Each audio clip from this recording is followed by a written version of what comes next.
What is up? What is up? So I got a little perspective video in terms of reselling. So I got some product here in front of me that came from the Salvation Army, and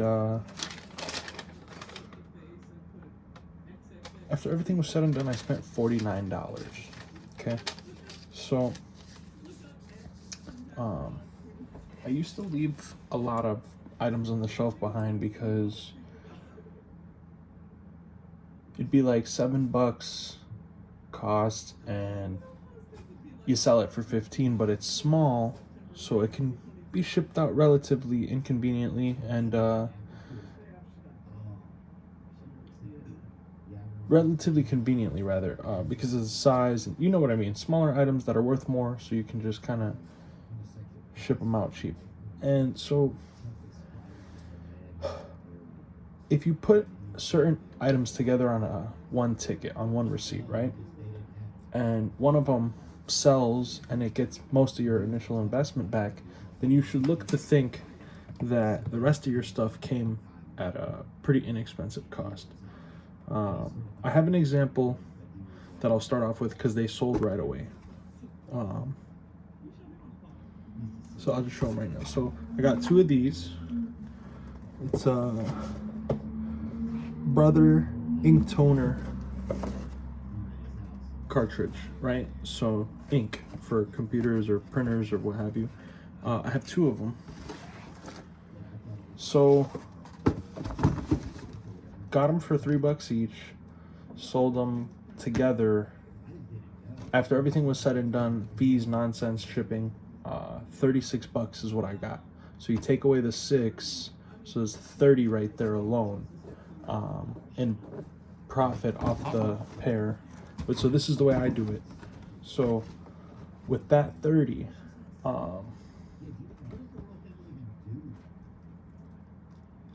technically 36, right? Because let's deduct 36, which is the cost of these, from the ticket. So, because 36 is what it was after fees and shipping. I deducted 6 on camera just to kind of break that down to you guys. But so let's take away 36 from the 49, right? So I had it pulled up. I think it was like, I'll tell you the exact number.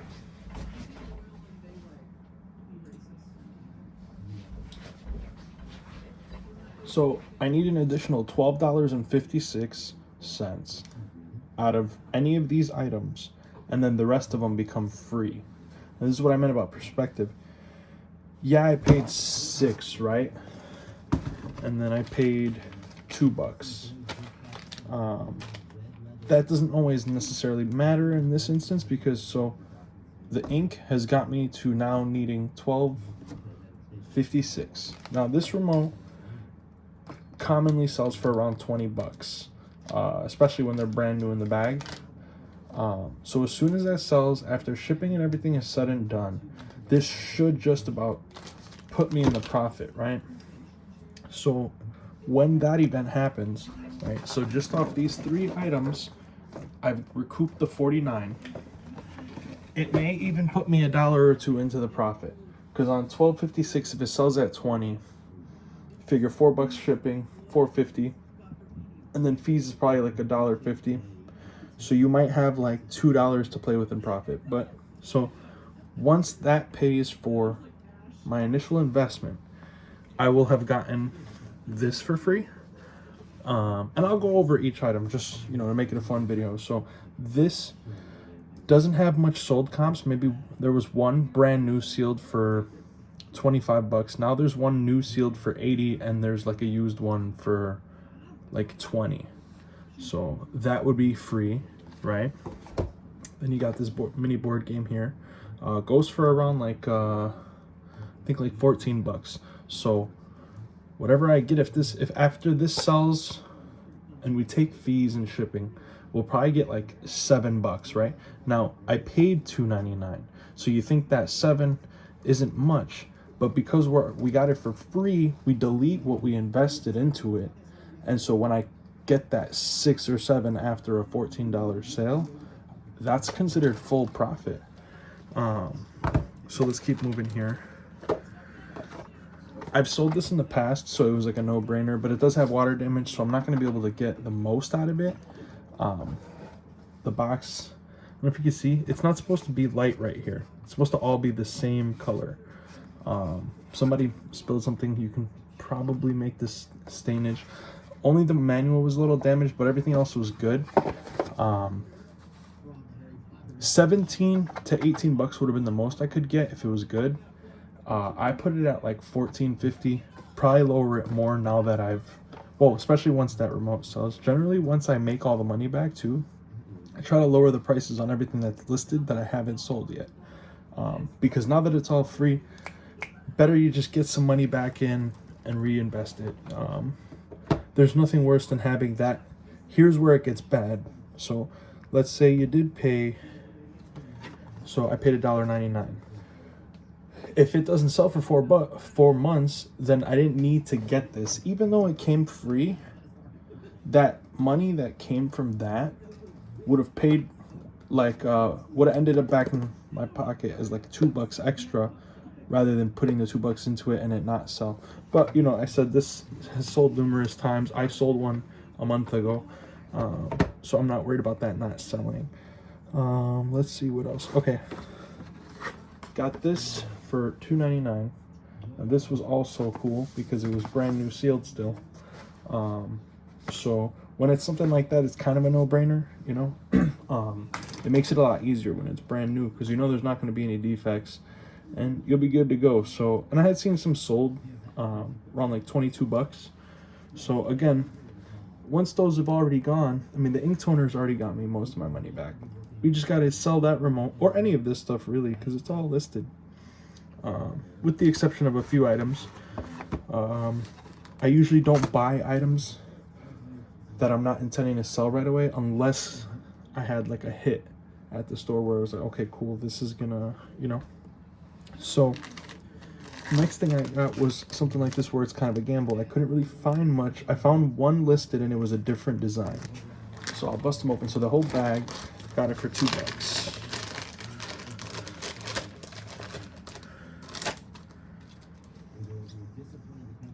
So this is like a double-sided one, but they're these little Hello Kitty 2024 Kyoto plastic zip pouches. Now there was 5 of them for $2. So in my head, you can probably fetch $4 a piece on these on eBay, right? The rest of them were just one-sided. This was bigger than the rest of them, but so that's cool. So you figure $4 a piece in a lot for 20 bucks, a lot of 5. I'm sure it'll sell pretty quickly.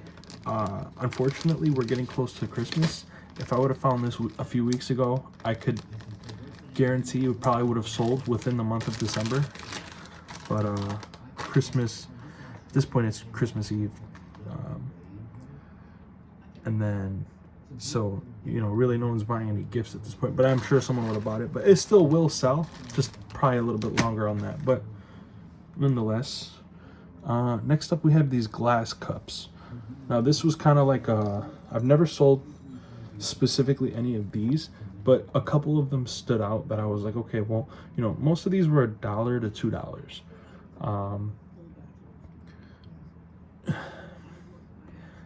I suspect that most of these are going to be $20 or less. Some of them closer to 15 bucks, if and when they sell. Glass is tricky because you have to usually get like a decent sized box.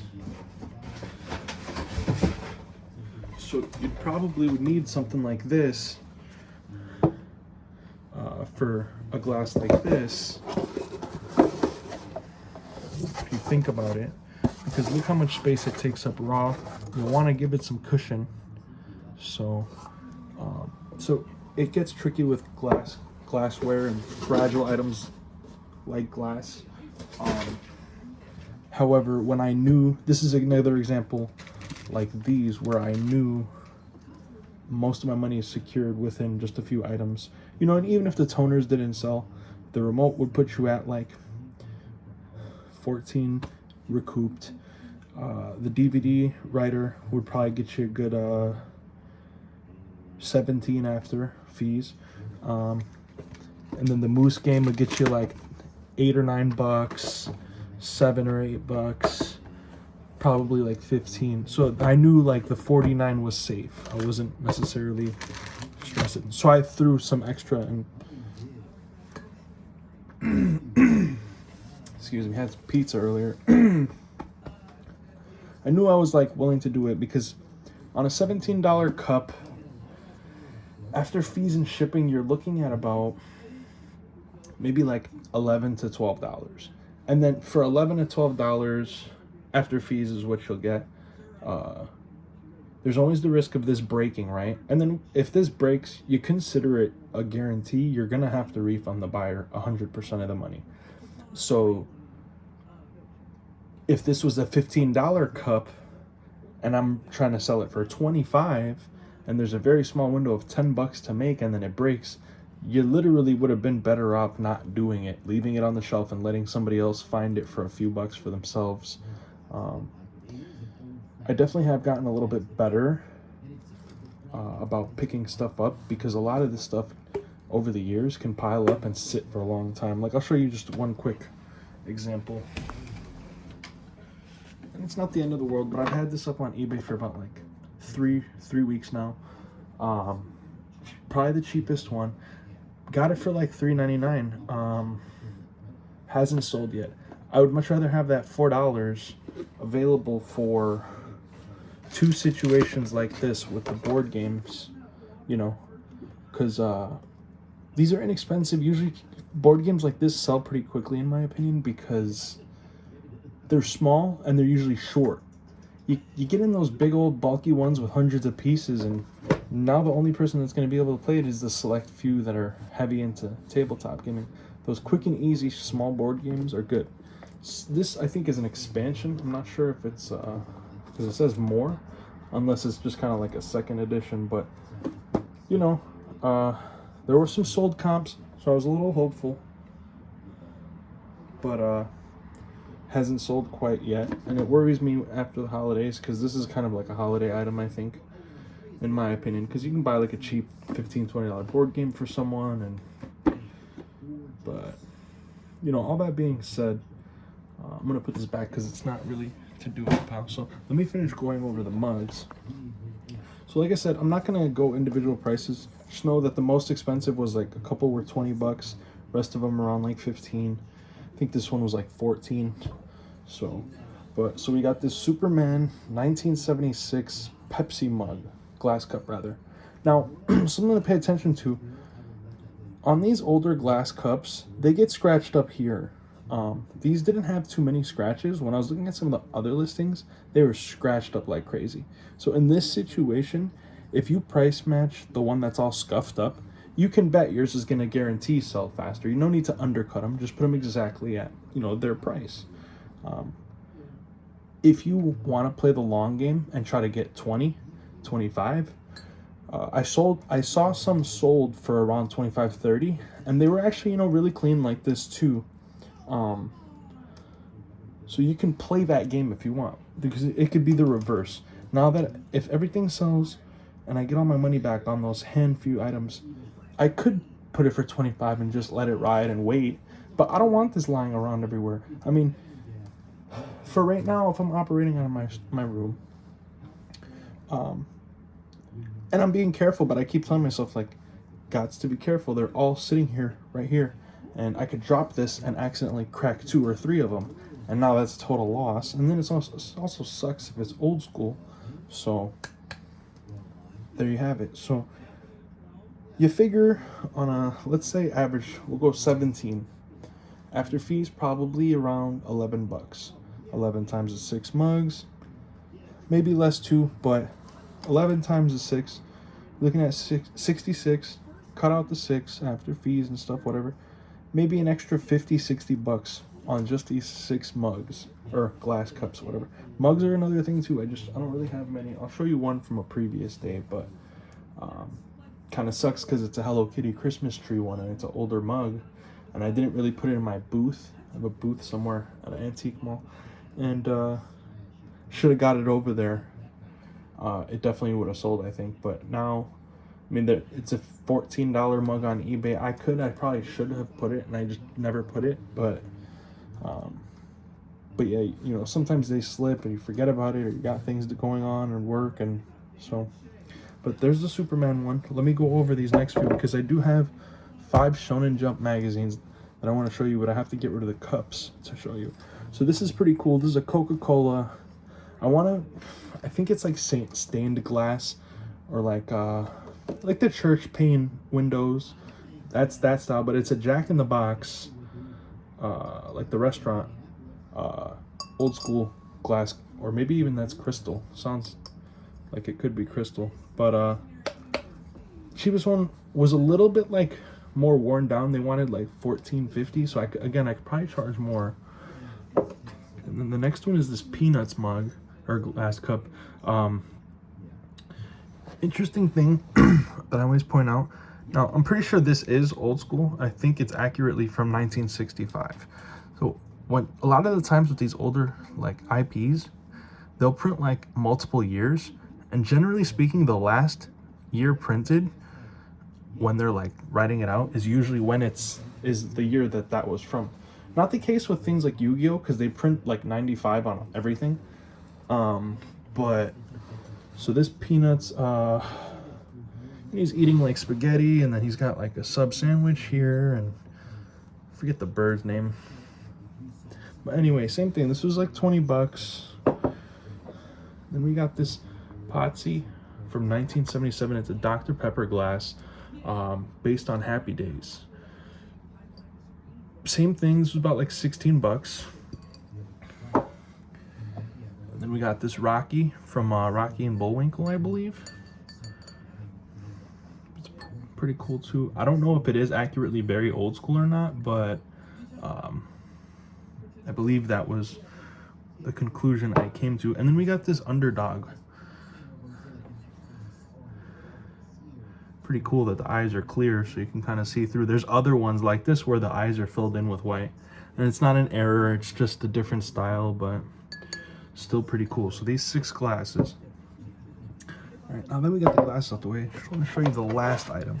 And then also would be these 5 Shonen Jump magazines. Now, the magazines, generally speaking, are not really too collectible. I mean, they are in the sense if you want them all. But there's usually sometimes posters and even trading cards still in them. So that's about like a $7 card, and it's pretty solid condition. I actually remember having pretty much every one of these issues that I'm about to show you.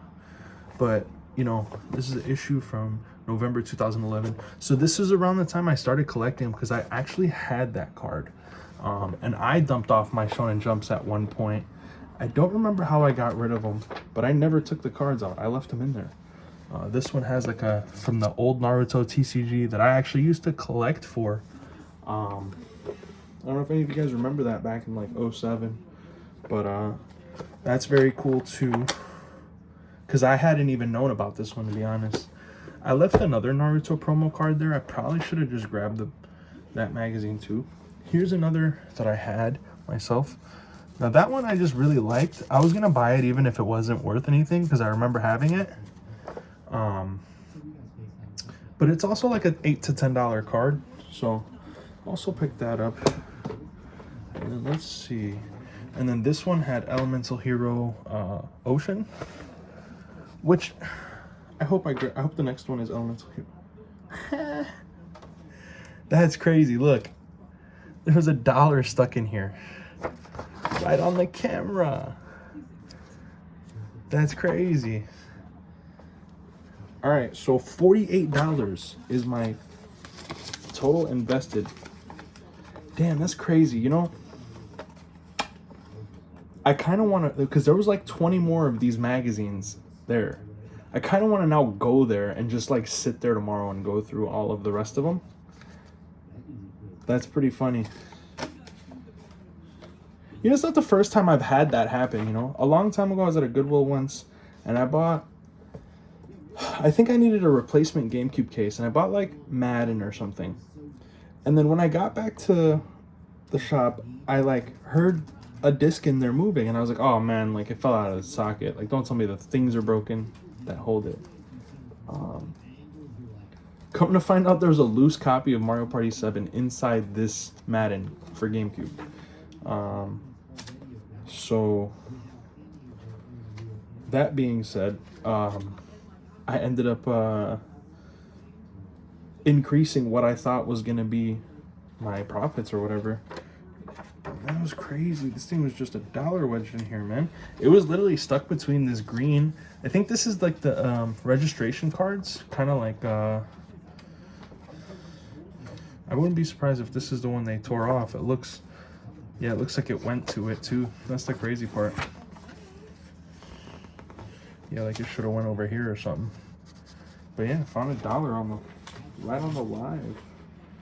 Oh, here's another one that's probably goes to it as well. You know what I mean? It's not too unheard of. I mean, I remember a lot of kids used to use these little inserts as bookmarks instead of having like a real legitimate bookmark. Yeah, see? Boom. This was just tucked away here. That's crazy. Yeah, I flipped through most of them because I was trying to see which ones had the cards. And then before you knew it, I had like a stack of like 15 or 20 of them. And I was like, I think they charged $2 a pop. And I really wasn't trying to spend all that. Just trying to make sure I can like do some quick flips. And then this last one had Elemental Hero Stratos. Yeah, that's trippy, man. There was just $1 sitting in there. Cool. All right, so, and then that's pretty much it. I appreciate you guys watching the video. Just in conclusion, you want to spend a certain amount, but don't go too overboard. And understand that if a couple items that you get for cheap, like you could find a Wii game for $2.99 and it'd be a $50 game. So in your head mentally, you can say like, okay, if I spend $30 on product, it's safe because I know that this is guaranteed. Someone's going to buy that game and I'm going to get my money back. If nothing else, I just break even and I end up with a bunch of crap product that doesn't sell. And then you can just, you know, I could box all this stuff up that I have here. And if I put it on Marketplace on Facebook or something and put it for $25, I'm sure someone would be like, yo, I'll come pick it up. And they'll take their chances at trying to flip, the 6 cups, the 5 magazines, the drive, the board games, and the remote, whatever. But, and then, so that's basically the conclusion, I guess. Have a perspective when you're buying and keep an eye out for certain things too, you don't want to waste too much time, but at the same time, like, it's okay to gamble. Sometimes there's items that have no track record of selling and you end up selling it for a good amount. I had this little like flip book. It was old school, like it looked like a notepad book, but it was about like, it was like an old school, like originally published in the 60s by a guy. And it was, I guess, a part of like a program in Florida at a dental school. And there was no sold ones. I couldn't really find anything on it. I threw it on eBay for $75, and like a week or two later, it sold. No questions asked. Shipped it out. Haven't had any issues. Got all the money. And that's something I got for free. So something to keep in mind. Just having the perspective is good. So, all right. Thanks for watching.